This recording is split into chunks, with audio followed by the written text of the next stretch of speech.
čiks un gatavs.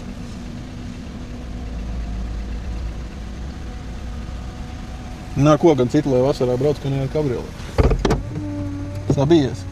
Nu ko, Peugeot 207 CC un, protams, nevis tikai parastais, bet kabrioletiņš. CC jau nozīmē kabriolets. Ai, cik tu gudriņš.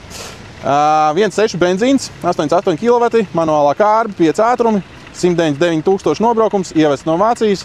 Tehniskā maijā 21. nākamajā gadā beigsies.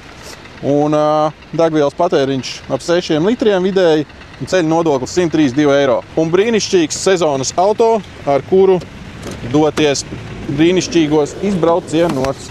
Tie ir apsildāmie beņķi, viņi uz krēsla ir. Jā, tā kā rudenī arī varēs. Braukt. Cietais jumts arī ziemā var braukt. Cietais jumts, tā ir tēma, jo tev ir kabris, man liekas, tev vajag cieto jumtu. Nu, var ātri paslēpties, viss nonāk. Redzēsim, kā tas notiek.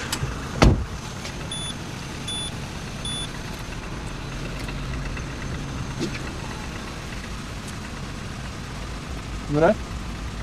Cik ātri un vienkārši.